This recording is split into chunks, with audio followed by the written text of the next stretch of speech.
explicaré la història d'algú molt especial, del rei Baltasar.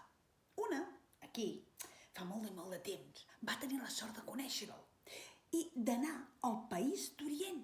I allà em va explicar aquesta història que us vull explicar a vosaltres. Mira, el rei Baltasar, com tots els que esteu aquí escoltant-me, doncs també va ser petit i també vivia en una casa i amb la seva família. Al rei Baltasar li agradava molt i molt jugar amb tots els seus amics, pel mig del bosc, pel mig del carrer, al mig de la plaça. Però el rei Baltasar, quan es començava a fer una mica fosc, corria cap a casa, es tancava a la seva habitació i allà s'estava ben quiet. La seva mare, que sempre estava al cas de tot, un dia li va dir: Baltasar, què et passa? Res, no passa res, que a mi m'agrada venir a casa, ui, que m'agrada estar a casa. A veure, Baltasar, molt bé, estic molt contenta que t'agradi estar a casa, però ara són 5:15, encara tens temps d'anar a jugar, no és pas hora de sopar. Vés a jugar i llavors ja et cridaré per sopar. No, és que, mira, és que me venen unes ganes quan arriba aquesta hora d'ajudar-te a fer el sopar, o d'escombrar, o de fregar, bé, el que tu diguis, i jo m'encanta estar a casa amb tu, La mare el anava observant i el pare també. I el pare, quan el va veure, de seguida va saber el que li passava. I un dia el va cridar: Baltasar, vine. A veure, Baltasar, em pots dir de veritat què et passa? Ai, quina mania, que em passa alguna cosa, Que no em passa res, que l'únic que tinc és ganes de ser a casa. És tan raro, això? Home, doncs amb tu una mica de raro, perquè no és tan normal que tu vinguis a aquesta hora. I jo em sembla que ja sé què et passa. Ah, sí? I què em passa? Que tens por a la foscor. Hola! I com ho has sabut, papa? Perquè jo, quan era petit, també em va passar el mateix. I el meu avi, i el meu pare, bé, el teu avi, i el meu barrabasavi, això ens deu venir de generació en generació. I a mi em va ajudar molt un regal que em va fer el meu pare. Ah, sí? Te va regalar una cosa i se te'n va anar la por a la foscor. Sí, mira. I llavors, el pare d'en Baltasar va treure un fanal màgic, un fanal que no us el puc ensenyar perquè està clar que com que està màgic i és d'en Baltasar, jo no el tinc. Doncs bé, era un fanal que li va donar amb en Baltasar i li va dir: veus aquest fanal? És màgic.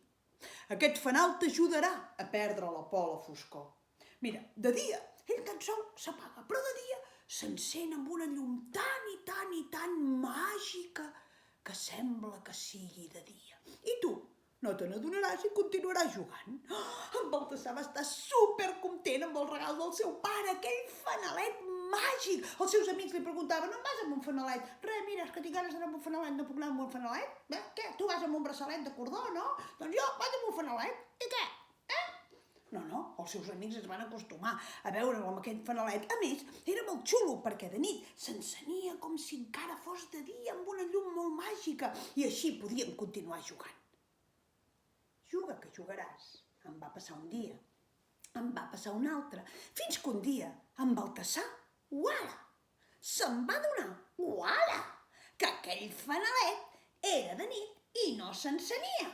I se'n va anar amb el seu pare i li va dir: papa, que s'ha fet malbé el fanalet, que ja no funciona. I el pare li va dir: no, sí que funciona. El que passa que tu, Baltasar, t'has fet gran i has perdut la por a la foscor. I el fanal ho sap i per això ja no s'encén.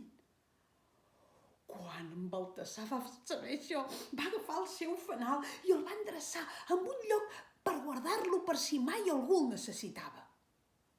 Van passar els anys. En Baltasar es va fer gran i es va fer rei d'Orient. I com vosaltres ja sabeu, els reis d'Orient viatgen molt, i molt perquè han d'anar per tot el món. Doncs un dels seus viatges, que passaven pel mig d'un bosc, el rei Baltasar va sentir algú que plorava.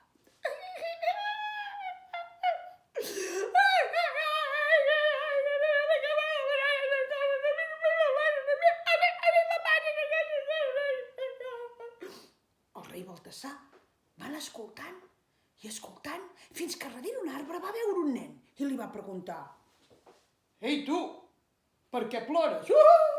Ai, qui ets tu? Ai!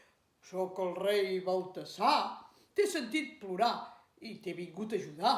Ajudar-me què? No, és que jo tampoc em passa res, jo no tinc per res. És que a mi, mira... Digue'm el que passa. No tinguis vergonya, les coses s'han de dir. Jo tinc por a la foscor!